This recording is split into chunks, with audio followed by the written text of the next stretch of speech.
ہمارے ہاں یہ ہوتا ہے کہ ہم احساس نہیں پیدا کرتے، بلکہ اپنی غلطیوں پر، اپنی کمزوریوں پر دلائل دیتے ہیں۔ ہم یہ کہتے ہیں جناب یہ فلاں وجہ بنی تو مجھے یہ کرنا پڑا۔ میں نے ایسے نادان لوگ بھی زندگی میں دیکھے کہ ان سے قتل ہو گیا ہے، جس نے جان بوجھ کر کسی مومن کو قتل کیا اس کی سزا جہنم ہے۔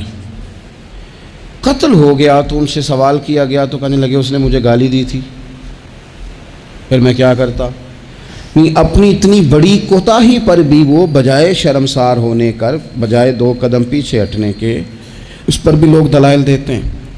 تو اگر کسی بندے کو کبھی اس سے کوئی ایسی غلطی سرزد ہو گئی، کوئی ایسا اس سے حقوق العباد کے مسئلے میں کمزوری اس سے واقع ہو گئی اور پھر اس کو احساس ہو گیا اور حالات اس طرح کے ہو گئے کہ اب وہ معافی بھی نہیں لے سکتا، وہ لوگ دنیا میں موجود نہیں رہے یا وہ ان پر ملاقات کرنے سے، ان سے ملنے سے قاصر ہے، کسی ایسے مقام پہ ہے اور وہ حق ادا بھی نہیں کر سکتا، لیکن اسے احساس پورا ہے، توبہ پوری کی، کوشش پوری کی، تو ایسے بندوں کی بھی اللہ قیامت کے دن صلح کرا دے گا۔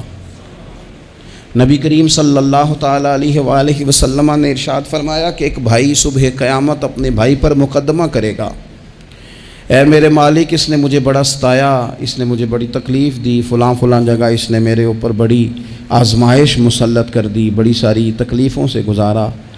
اس سے مراد مسلمان بھائی ہے، وہ اس کا دوست ہو یا کاروباری ساتھی ہو یا سگا بھائی ہو یا کوئی بھی ہو۔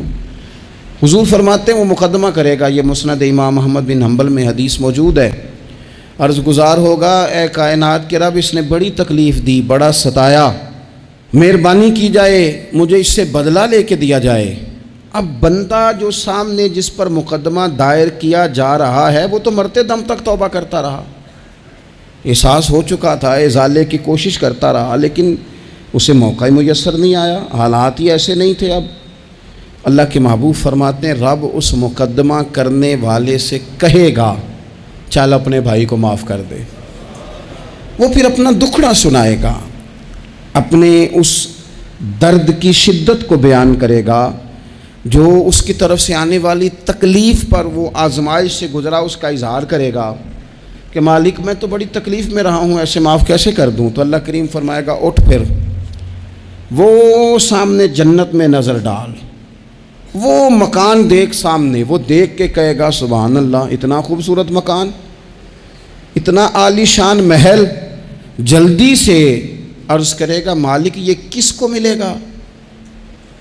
تو رب فرمائے گا جو اپنے بھائی کو معاف کر دے۔ تو فوراً سے پہلے عرض کرے گا اللہ میں نے معاف کیا، اللہ میں نے معاف کیا، اللہ میں نے معاف کیا۔ تو رب کریم فرمائے گا پکڑ پھر اپنے بھائی کا بازو اور جا، میں نے تم دونوں کے لیے جنت میں مکان بنا دیے۔ تو ایک تو یہ یاد رکھیں کہ کوئی شخص اگر یہ دعویٰ کرتا ہے کہ میں نے کبھی، ہمارے ہاں بہت سارے لوگ ایسے ہیں جو بعض اوقات بات کرتے ہیں تو ان کی بات سے انا پرستی چھلکتی ہے، وہ کہتے ہیں جی یاد تو نہیں کبھی کسی کے ساتھ زیادتی کی ہو۔ میں نے کہا یہ تو آپ نے بہت بڑا ہی دعویٰ کر دیا ہے، تو بہت بڑا دعویٰ کر دیا آپ نے، ایسے تو ہوتا نہیں۔ کبھی کبھی انسان جو اس کے زیادہ قریبی لوگ ہوتے ہیں، زیادہ قریبی ساتھ رہنے والے، اسے ان کے بارے میں زیادہ حساس ہونا چاہیے۔ میں نے دیکھا ہے کہ ڈھیر سارے لوگ ہیں جن کے ذمہ بڑے لوگوں سے معذرت کرنا ہے لیکن تیار ہی نہیں۔ ہمارے ہاں لوگ حکومتیں کر کے چلے گئے اور ان کے دور حکومت میں بڑے بڑے سیاہ قسم کے حالات ہوئے، لوگوں کو بڑی تکلیف ہوئی، لیکن رخصت ہونے کے بعد جب ان سے وجوہات پوچھی گئیں تو کبھی کوئی شخص ماننے کو تیار نہیں ہوا، کبھی کسی شخص نے یہ نہیں کہا کہ مجھ سے غلطیاں ہوئی ہیں، مجھ سے کمزوریاں رہ گئی ہیں، بلکہ کچھ لوگ مستقل بنیادوں پر بٹھائے ہوتے ہیں جو سارا دن یہ گنواتے ہیں کہ ان کی تو غلطی ہے ہی کوئی نہیں، وہ تو بڑے کامیاب ترین لوگ ہیں۔ حالانکہ جو بڑے بڑے لوگ تھے، بڑے بڑے لوگ، حضرت عمر فاروق جیسے بڑے آدمی تھے نا حضرت عمر فاروق، تو آخری وقت میں جب آپ کو زخم لگ گیا تو لوگوں نے آپ کی تعریفیں کی کہ آپ بہت بڑے ہیں، آپ نے بڑی خدمت کی، تو حضرت عمر کہنے لگے مجھے اپنی غلطیوں کا بھی احساس ہے اور تم میری تعریفیں کر رہے ہو۔ یہ جملہ دیکھیں، فرمانے لگے مجھے زیادہ اجر کی ضرورت نہیں، بس دعا کرنا میری نیکیاں اور میری غلطیاں برابر برابر ہو جائیں اور رب مجھے معاف کر دے۔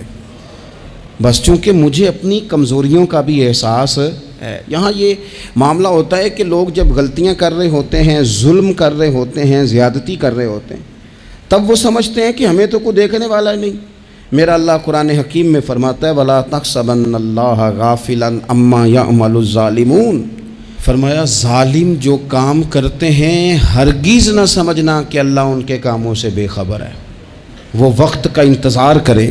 وَلَا تَحْسَبَنَّ اللَّهَ غَافِلًا، گمان نہ کرنا، ہرگز گمان نہ کرنا کہ اللہ غافل ہے۔ يَعْمَلُ الظَّالِمُونَ، ظالموں کے کاموں سے، جو زیادتیاں لوگ کرتے ہیں، جو ظلم و ستم لوگ کر رہے ہیں۔ جس نے اپنے بچے کو پیسوں کے زور پر کسی غریب کے بچے کا میرٹ پیچھے کر کے اپنے بچے کا داخلہ کرایا ہے اور مبارکیں بھی وصول کی ہیں، تو لوگوں کو تو نہیں پتا کہ اس نے پیسے دے کے داخل کرایا ہے، پر رب تو غافل نہیں نا اس کام سے، اللہ کو تو پتہ ہے۔ جس نے اپنے بچے کی نوکری بہت سارے لوگوں کا میرٹ پیچھے کر کے پیسے اور سفارش کے زور پر کرائی ہے، تو مالک کو تو پتہ ہے، لوگوں سے اس نے مٹھائیاں وصول کر لیں، تختیاں بھی لگوا لیں، شور بھی ہو گیا، لیکن اللہ تو جانتا ہے۔ وَلَا تَحْسَبَنَّ اللَّهَ غَافِلًا عَمَّا يَعْمَلُ الظَّالِمُونَ، لوگ غافل ہو سکتے ہیں، رب غافل نہیں ہے۔ گمان بھی نہ کرنا۔ جس بندے نے اپنا مقدمہ وکیلوں کی فیسوں کے زور پر جیت لیا ہے اور غریب کچہری سے نکلتے وقت کہہ رہا تھا کہ غریبوں کو انصاف نہیں ملا کرتا، تو چلو اخبار میں تو خبر تیری فتح کی آ گئی، پر رب تو غافل نہیں ہے نا۔ ایک عدالت قیامت کے میدان میں بھی تو لگے گی نا، وہاں بھی تو ڈھیر سارے انصاف ہونے ہیں نا۔ جس شخص نے کسی کی زمین پر قبضہ کر لیا ہے اور سامنے والا مجبور تھا، تنگ دست تھا، کمزور تھا، وہ اتنی نہیں رکھتا تھا کہ وہ بندوقیں اور پسٹل اور گنڈے اور بھتہ خور بندے لے کے آئے اور اپنا قبضہ چھڑوا لے، تو نے لے لیا، ہو گئی بات۔ لوگوں کو تو نہیں پتا، پر رب تو غافل نہیں ہے نا۔ میرے رسول پاک صلی اللہ علیہ وسلم نے فرمایا جس نے کسی کی زمین پر ایک بالشت قبضہ کیا، قیامت کے دن اللہ تعالیٰ 7 زمینوں کا توق بنا کے اس کے گلے میں ڈال دے گا، اس کی گردن ٹوٹے گی، جھکے گی، وہ کہے گا مالک یہ تکلیف تو فرمایا دنیا میں تجھے شوق پڑا تھا نا زمینوں پر قبضے کا، تو رکھنا ساری ہی اپنے پاس، کرنا کنٹرول۔ لڑ لڑ کے تھک گئے، حالات خراب ہو گئے، بہنوں کے حصے کھا گئے، پڑوسی اگر مجبور تھا تو بیچنا چاہ رہا تھا تو اس پر سٹے لے کے آ گئے کہ یہ کسی اور کو بیچ نہ سکے، دے تو مجھے ہی دے۔ قانون کو کٹ پتلی بنا کر اپنے ہاتھوں میں کھلواڑ کیا، مستقل بنیادوں پر پکے پکے قانونی مشیر رکھ لیے، سمجھا کہ دنیا کو تو پتہ نہیں چل رہا۔ تو وَلَا تَحْسَبَنَّ اللَّهَ غَافِلًا عَمَّا يَعْمَلُ الظَّالِمُونَ، رب تو ظالموں کے کاموں سے بے خبر نہیں ہے، اللہ تو بے خبر نہیں۔ بڑا کچھ لوگوں نے کیا، بڑا کچھ کیا، بڑی بڑی زیادتیاں پس پردہ کی، بڑے بڑے حقوق پہ ڈاکے ڈالے، بڑا کچھ ہی ہوا، لیکن پھر آرام کی نیند سو گئے۔ پھر نے سوچا کوئی سوال جواب نہیں، کوئی بات نہیں، کوئی پوچھنے والا نہیں، تو مٹی دیں تے مٹی رہنا ہی ایمی کا دی بلے بلے، اج مٹی دے اتے بندے آتے کل مٹی دے تھلے۔ بعض لوگوں کو بات کرنے کا سلیقہ زیادہ آتا ہے، پنچایت میں جیت جاتے ہیں۔ بعض لوگ وکیل مہنگا لے لیتے ہیں، ویسے وکیل مہنگا ہوتا کیوں ہے؟ وکیل کے مہنگا سستا ہونے کی وجہ کیا ہے؟ قانون آئین تو ایک جیسا ہے نا، دلائل تو قانون کے اندر ہی دینے ہیں، کتابیں سب نے ایک جیسی پڑھی ہیں، ڈگری بھی سب کے پاس ایک ہی ہے، ایک ہی ملک ہی ہے، تو یہ مہنگے سستے کا کیا مطلب ہے؟ وکلاء کے زور پر مقدمے جیتے جاتے ہیں، وکلاء کے زور پر۔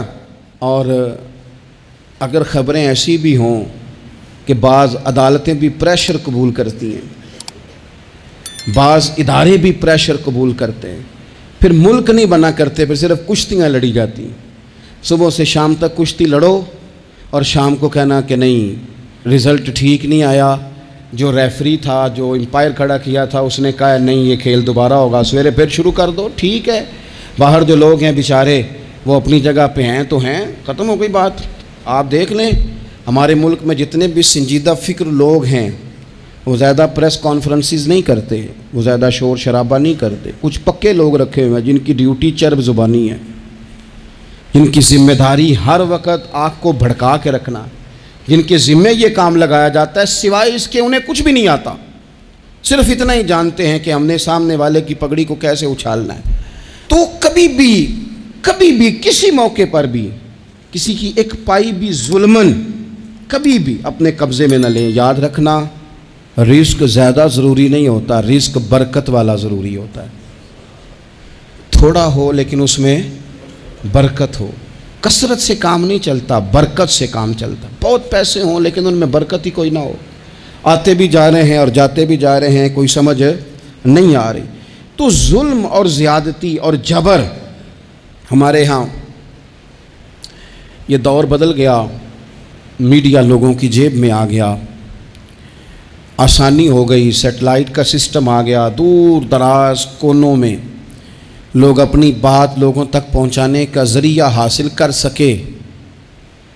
ساری آسانیاں ہو گئیں، ہر چیز لوگوں کو میسر آ گئی، تیزی ہو گئی، لیکن سچ پھر بھی نہیں عام ہو سکا۔ حقیقت پسندی کے دعوے لوگوں نے پھر بھی نہیں کیے۔ اگر کوئی چیز عام ہوئی بھی تو وہی جھوٹ، وہی بددیانتی، وہی ظلم و ستم۔ آپ دیکھ لیں، کوئی ایک کیس بھی کبھی آتا ہے میدان میں، ایک کیس بھی، اور 4 دن اپنی فیس بک کی بات بڑھانے کے لیے اس پر شور بھی کیا جاتا ہے، پھر وہ دب جاتا ہے، پھر اس کے بعد وہ قصہ پارینہ ہو جاتا ہے۔ جب ظلم حد سے بڑھ جاتا ہے پھر انسان کا اپنا وجود بھی اس کے لیے باعث عار بن جاتا ہے۔ ابن حجر کہتے ہیں کہ ایک شخص کو میں نے ایک مقام پہ دیکھا، وہ میرے علاقے کا تگڑا بندہ تھا، سیاںا بندہ تھا، مالدار تھا، کیا کہتے ہیں پنجابی میں ڈنڈی پٹی بڑی قائم تھی، بڑا اس کا دبدبا تنتنا تھا، لیکن میں نے اسے طبیب کی دکان پر لیٹے ہوئے دیکھا تو اس کے وجود سے پیپ نکلتی تھی۔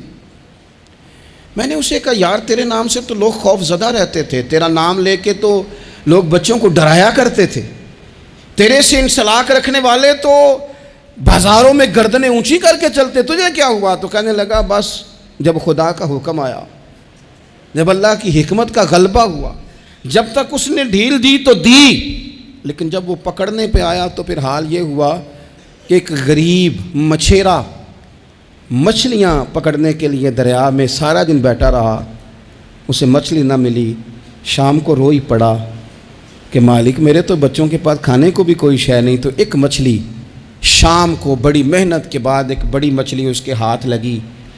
ان دنوں نہ مچھلیاں ملتی تھی نہ گوشت ملتا تھا، وہ بیچارہ ایک مچھلی لے کے جا رہا تھا اپنے گھر کی جانب، تو سامنے اسے میں آ گیا۔ جو طریقہ ہوتا ہے، کدھر لے کے جا رہے ہو، کہاں سے لی ہے؟ تو کہتے اس نے کہا، صاحب مجھے پتہ ہے آپ مجھ سے چھین لیں گے، لیکن میرے بچے صبح سے بھوکے ہیں، یہی میرا روزگار ہے، آج مجھے کچھ نہیں میسر آیا، میں نے اس مچھلی کو لیا ہے، مجھے تو بیچنے کو بھی کچھ نہیں ملا، پتہ نہیں مجھے پکانی کس طرح ہے، تو یہ ایک مچھلی میرے بچوں کی خوراک بنے گی، کل لوٹ لینا، پرسوں لوٹ لینا، تمہارا تو کام ہی لوٹنا ہے، چلو کچھ دن کے لیے ہاتھ روک لو۔ کہتے ہیں اس نے جب یہ کہا تو میں نے ایک تھپڑ مارا اور اس آدمی سے مچھلی چھین کر میں نے اسے پکڑ کے گھر لا رہا تھا میں، اس مچھلی نے، حالانکہ مچھلیاں کاٹا نہیں کرتی، کہنے لگا اس مچھلی نے ناخن پر میرے پورے پر تھوڑا سا کاٹا ہے، اور میں نے کہا کوئی بات نہیں، مچھلی ذرا بڑی تھی، اس نے کاٹ لیا، میں نے تھوڑی سی پٹی باندھی اور گھر والوں کو کہا مچھلی پکا دیں، انہوں نے پکائی، کھائی، کچھ پتہ ہی نہیں تھا۔ 2-4 دن گزرے ہیں تو زخم آگے بڑھنے لگا ہے، طبیب کو دکھایا ہے تو اس نے کہا یہ تو انگلی کاٹنی پڑے گی۔ کہتا ہے وہ انگلی کٹوائی، 1 ہفتہ نہیں گزرا تھا کہ زخم آگے بڑھا، تو پھر وہ ہاتھ کی طرف بڑھا، تو میں نے جا کے دکھایا تو اس نے کہا ہاتھ بھی کاٹنا پڑے گا، سارا بازو کٹوا چکا ہوں، رات کو نیند نہیں آتی، ایک لقمہ پیٹ میں نہیں گزرتا، میرے بچے، میرے بھتیجے، میرے بھائی، میرے عزیز گلی گلی اس غریب کو ڈھونڈتے پھرتے ہیں جس کا نام بھی ہم کوئی نہیں جانتے، تھک گئے تلاش کر کر کے، خدا جانے کہاں چھپ گیا اللہ کی اتنی بڑی زمین میں، وہ ملتا نہیں، میں سو نہیں پاتا۔ کہنے لگے شیخ میرے لیے دعا کر دو، مجھے کچھ نہیں چاہیے، بس وہ مجھے مل جائے اور میں اس سے نا معافی لے لوں، بس وہ مجھے معاف کر دے، 2 جملے معاف، جیسے بھی ہوگا میں منا لوں گا، بندہ درکار ہے۔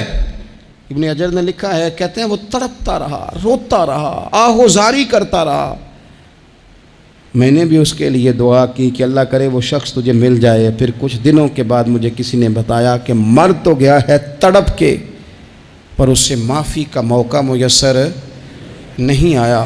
دوستو, زندگی میں کچھ کام ایسے ہم کرتے ہیں وہ راز گرچہ ہمارے سینوں میں دفن ہوتے ہیں, لیکن کہیں ظلماً زیادتی کے ساتھ ہم نے 4 پیسے بھی کسی کے ہڑپ کیے. کام محنت کرنی نہیں, جی چرانا ہے, کوشش کرنی نہیں, جی چرانا ہے. ملا رومی رحمۃ اللہ تعالیٰ علیہ نے لکھا ہے, جو آدمی ظلماً چیزیں کھانے کا عادی ہو جاتا ہے اس کے منہ کو وہ بدبودار ذائقہ لگ جاتا ہے. وہ خدا سے معافی مانگے کہ یہ کیا میرے منہ کو گند لگ گیا ہے کہ ہمیشہ ناجائز کی ہی لذت آنے لگی, حرام کی لذت آنے لگی, اسے پھر وہ حلال کا ذائقہ ہی نصیب نہیں ہوتا.